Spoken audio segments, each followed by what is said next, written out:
How can I tell you? Well, it hasn't been. See it when I see it. I heard that my feet weren't on the pegs, which is a bunch of bull crap. It was. I think it was a picture taken at Saddleback, Unadilla. and your hands are holding on the bars. That's it. I don't get that. It must have been a freak accident. The freak riding. I think that was what it was. All right, what are you doing? You're still living up in Boise, I do. I live in Idaho. and you're selling and marketing planes. As fast as I can. You look great, man. You still riding it? No, I don't ride that motorcycle that much, but I ride a bicycle a lot and in the gym and try to stay as good as I can at my old feeble age. You get to many races anymore? I got to go to Hangtown 2 weeks ago, watch the guys there, Jeremy Martin thrash him and Eli thrash him. That was kind of fun. Ever have a desire to get back on the track? I mean, it's got to be tough watching it and then seeing it and thinking, maybe I could do that again. Yeah, really tough. Really tough. I looked out there and then I grabbed another beer and I said, yeah. I can't even remember riding them since it's been so long. I look at them right around out there and I think, no, I didn't do that. It was always a great interview whenever we did an interview. It's good to see some of the guys here. John DeSoto's here. You had a chance to talk to him? No, but I might not want to. The last time I rode with him, I ran into him by accident. So that's a fact. That was the truth. It wasn't an accident. It was an accident. So I'm saying it's Yamahas have terrible brakes, and you were in the way. Yeah, I remember. John, come on up here, please. I want to talk to you too. Okay, they're going to unveil it. Thank you. They're going to unveil that sculpture, and it's a sculpture view at Unadilla, and they're going to auction it off for high hopes. And It ought to be worth a fortune. it should be worth it. It's made of me, right? It looks like me. Bronze. Shoot, it's same hardness as my head. I'm glad you said head. Ladies and gentlemen, don't go away. Ladies and gentlemen, John DeSoto, the Flying Hawaiian. Give him a round of applause. I know, it's in incredible shape, man. What do you do? What do you bench press now? It depends. Not the diapers though. It depends. But, no, I'm still riding dirt bikes. I ride a CRF 450, the modern bikes and stuff. I always remember the times with Bob Hanna, Gary Jones, them were all doing, like my grandson, them, they're riding and stuff, and they can't believe, all the X Games, the flips and stuff. And I told them that we used to do that all the time on purpose, I mean, not on purpose, but we did it, yeah, that's how we got started. But no, right now I'm still living in Hawaii. I just came up yesterday, when I found out from Larry how he was doing and stuff, and he told me about what Tom White is doing with with this program and stuff. So I says, I want to come up. This is something that's very, very special. So I flew in from Hawaii yesterday, and I go back home tomorrow. But this is like a giant family reunion, looking at everybody and everything, and just it's like this is what the motocross days was all about. It was more of a, we can run into each other all the time in the old days, but still, we still are good friends. But no, I'm still surfing, still racing dirt bikes, I'm paddling canoes, doing yoga, just. We got the horse ranch on the North Shore, so doing all of that. That's how I got my suntan, saying that. Of course, the worst part about it too, and Bob Hanna too, he was going to qualify himself, even Mike Chamberlain, them. I've had, with all the injuries we've had, the broken backs, the knee surgeries. The sad part is I got about 12 concussions, and that's what qualified me to run for politics, was the brain damage that I got. John, you run for office? I go, hell no. But still, I'm involved with a lot of Hawaiian Civic Club, Hawaiian Civic Club foundations, all the archaeological sites in Hawaii, finally seeing that. Being a person that going all over the world, in Europe, being from Hawaii, and all in America also too. It's something that is really, really great. And what you're doing today for a purpose, this is something that is very amazing, and I needed to be here. Yeah, very special. And we want to thank all of you for making it, and we want to thank Tom White, for doing this for his boy also too.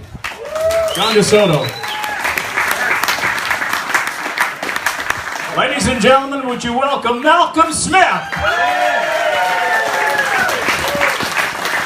Hello.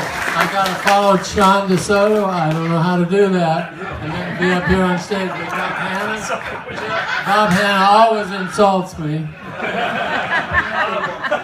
The star of the motion picture On Any Sunday, along with Steve McQueen and Burt Lowell.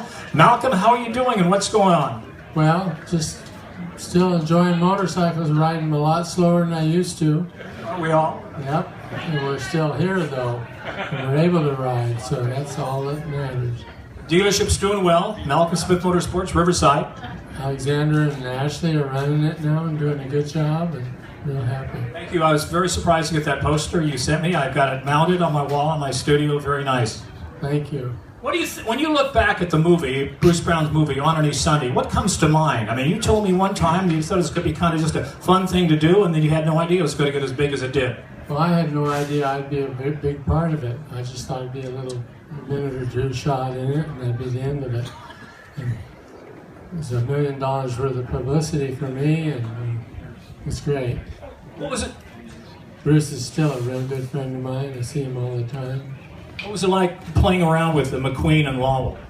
Well, McQueen had no idea we were going to get him on that creek crossing. We played a few other tricks on him, too. He was a pretty good rider, though, wasn't he? Very good rider, but he always wanted to be first. No matter what, he wanted to be ahead of us. And he crashed so many times. We were in the jacuzzi after the 3 days of filming on the beach in Mexico, and he was black and blue and skinned everywhere. I interviewed Peter Fonda one time about Easy Rider, and he told me some interesting things about it. We were down at the Del Mar Mile, and he said that it's kind of an interesting side story. They were in Texas, and they just finished filming for the day, and he went back to the hotel, and he was in the bathtub smoking a joint, and he said that the radio was on, and it came over that Bobby Kennedy had just been assassinated in '68, so they got out that night, got the hell out of there, and went on to Louisiana. They didn't want to be in Texas. I wouldn't either. I don't want to ever be in Texas. Your son's racing? Alexander's, correct? Yes, he's racing solo the 1,000. Solo. Yep, twice he's done it now. That's a tough race. Yeah, I think he just had to outdo me, so he had to do it solo. They want to get a picture of everybody, all you riders, so thank you so much for coming, and it's great to see you. Don't give Bob the microphone. Be careful. John, anything you'd like to say? Well, we got Gary Jones there, Mike Rodolski, we got Tammy Dan, we're going to come up here and everything else too, but yeah, but no problem, we're going to get a photo. But we used to have, before they used to have most of our photos in Cycle News, and then like Larry Huffman said, most of it went in the post office for the most wanted afterwards. But they took down Bob Hanna's picture, the first one too, so because they didn't have rewards, so. Yeah. Ladies and gentlemen, Gary Jones. Give him a round of applause. Gary Jones.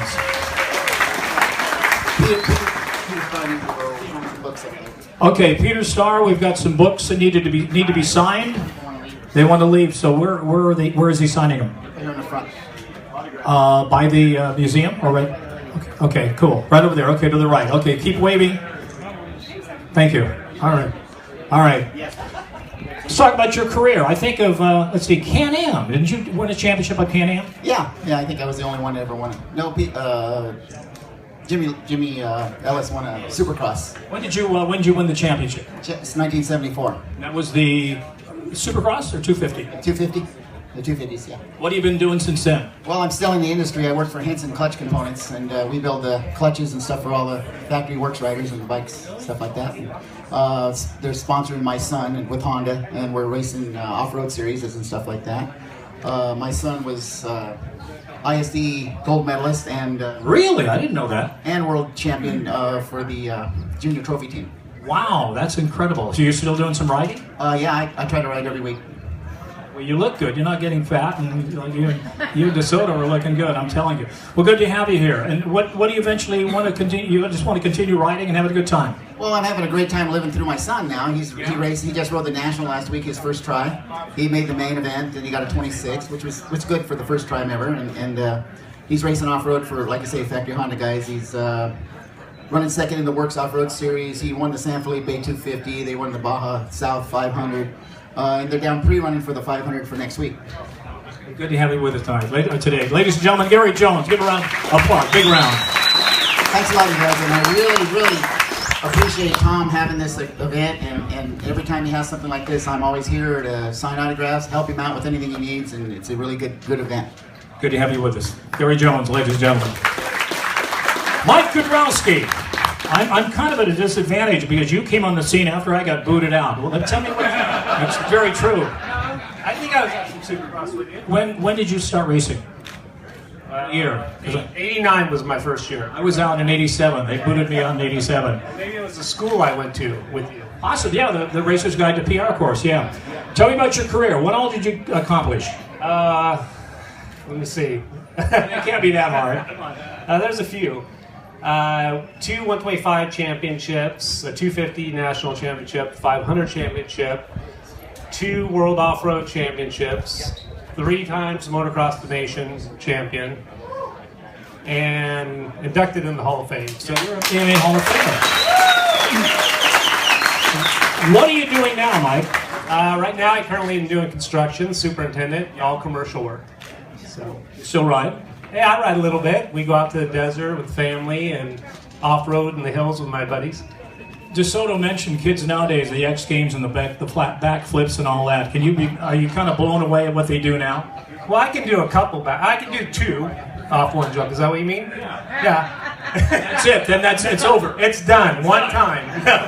It is amazing. I mean, when we were racing motocross, there was no way. BMX were barely doing a flip, and now we're doing on motorcycles and all the jumps and stuff. So it's amazing. Good to have you with us. Mike Kudrowski, ladies and gentlemen. A round of applause. Thank you, buddy. Appreciate it. Don Emdy, come on up here. Ladies and gentlemen, here is a man that made history in a couple ways. He won the 1972 Daytona 200 on a 2-stroke, a Yamaha 350. That's one. The other is he is part of the only father-son team to win the Daytona 200. Round of applause, Don Emdy, ladies and gentlemen. Kind of a neat deal to get here and see all us old guys. Yeah, absolutely. A lot of Dombey tires here, but not as much as anything I ever did. But I still got to know all these guys through the years, and a lot of us did things in Ascot and a lot of Southern California. So a lot of good friends here. You raced flat track too, and I've not mentioned that. Yeah, I did. And back in my era, we did it both. Our era. Yeah, our era. We did flat track and road racing as the same series. So you had to be fast at places like Ascot, and fast at places like Daytona. Unbelievable. Was that the high point of your career, winning Daytona in '72? Absolutely. I grew up in a family. Actually, I grew up down in San Diego. Beyond even my own family, for whatever reason, more people from the San Diego area had won the Daytona 200 than any other city in the world. And so as I was growing up in a house with my dad that had won the 200, and all the time he'd say, "Oh, there's Ed Kretz and there's Brad Andrew." All of them, he won Daytona and he won Daytona. And I've always told people, all I knew what I'm trying to do was be somebody in San Diego by winning the race. But yeah. Well, it was incredible because you took a little 350 2-stroke Yamaha, never won before, against the big Harleys, the Nortons.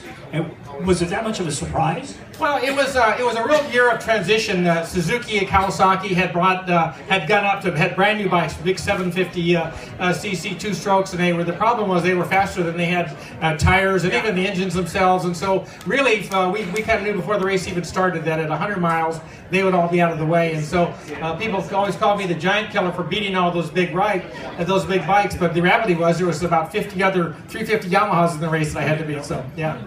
And that was the time Jody Nicholas was racing. And Jody was here. I saw him a moment ago. Jody, are you up here? Jody Nicholas? And Jody was actually the last of the big giants that went out. His bike didn't blow up, but his tire finally did at 100 miles. It was a Suzuki. The Suzuki, and he was finally out of the way, and then the rest of us, the Yamahas, we took over from there. Yeah. Jody, are you around anywhere? I saw you a few moments ago. Come on up here. And Jeff Emig, too. Jeff Emig. Where's Jeff Emig? I saw him a few moments ago when I was eating there. Jeff, were you here? Come on up. CBS announcer and winner of back-to-back 250 championships back in the, I think, the 80s. Jeff Emig, come on up here if you're around. Let's talk to you. We have some drawings. Okay, Don, anything else? What are you working on now? Well, you know, we do a magazine. We work with the Parts Unlimited company. We actually do 17 magazines a year for that company. So that's why the publishing business. We've done some books, and actually working on a book right now, my Cannonball Project, which is about a 3-year project to retrace Cannonball Baker in 1914 rode an Indian motorcycle from San Diego to New York City in 11 and a half days, 1914. And you know, the roads, mostly all dirt and everything. So over Joe Columbero was here with me. Him and I worked for about 3 years to retrace where it was, then rode it once, and then exactly 100 years to the day last year had a celebration ride with about 25 guys. We left San Diego 100 years to the minute of when Baker had left the year before, the 100 years before, and arrived in Manhattan 100 years to the day. But you were riding modern bikes then? Yes, we were on modern bikes, and but we were out there on some of the same dirt roads out of Glamis, the desert, and all of that and everything. So it was a kind of then and now sort of project. That's incredible. Good to see you, Don. Thanks for coming out. Good. Thanks for having me. Thanks. Don Emdy, ladies and gentlemen. Yeah, absolutely. Well, Larry, thank you very much. I wanted to introduce this lady here. This is Tammy Rice Greenhill. And the reason she's invited, not only she's a legend in her own world in women's motocross, but she was the one that got my son Brad at 5 years old riding. You were Indian. I was on the track at Indian Dunes. I had the Y Zinger there, but really no intentions of letting him ride it. Do you remember that? I do remember that, 1981, 82, I think, and hanging out with Jody and the gang out of motocross action. And I can. Okay. You got a radio show too right now. Let's talk about that a little bit. Yeah, actually, we started 3 years ago, this coming Father's Day. We started this little crazy idea to actually put a radio show on the air. And it's on the AM 1090, which is a big sports talk station out of San Diego. They broadcast the Padres and Jim Rome and those kind of shows. The signal's very strong, comes out of Mexico, so it comes all the way up to Orange County, Los Angeles area, so it's a lot of fun. And Bike Week Radio show, and 9 o'clock on Sunday mornings. I'll keep queuing. Okay, but it's fun. It's a lot of work. And this morning we got guys like John DeSoto on there to tell some of his legendary tales, and Tom White. We actually did our live broadcast right there from the Easy Up. Talk about your championships. You had more than one. Yeah, I had 6 of them. Total 6. Yeah, and it's, to me, you know, the national championships, the outdoors, by far I was more known for motocross skills. The Supercross, I didn't really race Supercross until, I think my first full season was about my 4th year on Yamaha, or maybe, yeah, because my mechanic considered it stupid crossed, and it was very funny. I hadn't heard the term stupid cross in a long time, and John DeSoto brought that up this morning, but I think at the time Yamaha they had what they needed. They had, you know, Bob was dominating Supercross, and you know, Mike Bell was also a very good Supercross rider, and I think for them, they preferred to have me try to win the 125 championships because they sold a lot of YZ120s, and so for doing that, it kept me off the Supercross, and also I was pretty focused on making sure I graduated at least from high school. That was a big goal of mine, so I was still in high school during all the racing time, so I did try to focus on that until about the last half of my senior year. I will say I kind of slacked off, but I knew at that point they weren't going to flunk me, and I was able to graduate from high school. So you come from the hotbed of motocross riders, San Diego County. Yeah, I was really lucky, actually. I mean, just growing up, my dad had some friends, and they rode motocross bikes, actual real physical motocross bikes. Husqvarna was down there. San Diego had a lot of good riders. You know, Don Emdy's, like his family raced road racing, Cal Rayborn, just a lot of big names in racing, in road racing side of things. And then Don Vesco was there setting land speed records. And so I was exposed to a lot of really cool motorcycling. And at the time, I didn't realize how big it was. But then, you know, with Torsten Holman coming in there, Edison Dye was literally in the next town over. I used to drive by and see his big Viking distributor van parked alongside the freeway, and I got lucky enough to just get drug out to a place called the Hisa Raceway and watch these guys named Joel Robert and some of these European guys race motocross bikes. And so I got exposed to it, and it's like anything else. All you do is have to go see On Any Sunday one time. And when you see On Any Sunday one time, you realize, I don't care about baseball, I don't care about football, I want to be a motorcycle racer. And we all wanted to be kind of like Steve McQueen, but I think Malcolm Smith, we all wanted to be Malcolm Smith, to be honest, or at least have half that much fun. What was the highlight or the best time of your career? You had a long career. What comes to mind when you think about what was the best time? Day I retired. No, just kidding. It wasn't the day I retired. Actually, probably for me, you know, I mean, just some of the first nationals. I remember getting the pleasure of talking to Gary Harlow from DG, who was here today, and we were reminiscing back in the '76 days when you're young and you're going out there and you're thinking, you know, you're a kid racing some of the local Carlsbad saddleback races, but then when you go out there and you actually physically try to take on the national championship races, and not only do you have your Marty Smiths and people like that and Bob Hammons to race against, but then you're also going against the guys from the Eastern Coast that you've also heard about too, and to go in there and be able to kind of work your way up through the season, the next thing you know, you're actually winning a moto or you're doing something as a privateer rider. I think those are very memorable, but championships for me, probably my most memorable championship, honestly, is a Trans USA Championship in '81. That was it was only 5 races long, but I won 4 of the 5, and I felt that was probably the peak of my motocross career. It's good to have you here today. Bike Week Radio every Sunday morning at 9, 1090. You got it. Thanks, Larry. Thank you. Brock Glover, ladies and gentlemen. I've got Mr. Emig. Come on up here, Jeff. Ladies and gentlemen, Jeff Emig. Give him a round of applause. Good to see you. You started, what, around 1990 or 1989? Your career? Well, I started in '75, so I can relate to a lot of these two-stroke. You were about 4 years old, weren't you? I was 4 years old, but yeah, I was fortunate enough to ride my very first Supercross over at Angel Stadium in 1989. So, yeah. And you went on, you won 250 national champions back-to-back? Yeah, won some motocross championships, won a Supercross championship, and had a really good career. And you got into commentating for what, CBS? Yeah, I'm trying. I grew up a kid listening to you, and I'm like, I just want to do that someday. But they made me do all of the racing stuff before I could do the broadcasting. I'm glad I was a positive influence on. I mean, yeah, it was Brock Glover was my hero when I was younger, and then it's like, wow, it's all. Now you're on television. What are you doing now, Jeff?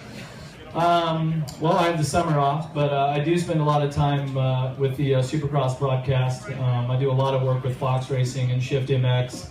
My own product line and things that I have going now. So it's nice to have a weekend at home, which over the last 9 years I haven't had many. So I went riding yesterday, got some blisters. Not from the grip, my hands are too soft. And spending time with my son Jagger, he's right down here. How you doing, Jagger? Jagger, can everybody say hi to Jagger? What's it feel like to be here with some of the major stars of the last 30 years and to talk to them? I was starting to feel, I'm 44 now, I was starting to feel a little old yesterday. I was thinking when I was riding about this, and I feel great. I feel amazing. This is just what the doctor ordered, I'm telling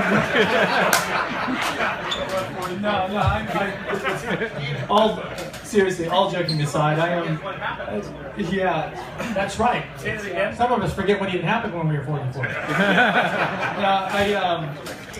As a young kid that grew up racing, looking at magazines and watching these riders perform and just dream of one day, maybe one day something like that could happen. To be invited to an event like this as a guest and to be on the list with these other former champions, it's really special. The little kid inside of me. I mean, I'm still the little kid, and that wasn't a joke. I'm just the kid inside. I mean, I'm impressed, and I grew up with these guys. Yeah, and so there's a great cause here today. Tom supported me back in '99 when not a lot of people wanted to, and we had with the help of White Brothers, we won the U.S. Open of Supercross. And so it was the least I could do here to come join this event and support everything that he has going in his life also. Good interview. Thanks for coming by. My pleasure. Thank you. Jeff Emig, ladies and gentlemen. Did we get Peter Starr? Did he get over there to sign some of the books? Is he there? Peter Starr, need you over here to see the lady over here in the booth. Sign some autographed pictures, please. Steve, I'm sorry, Peter Starr.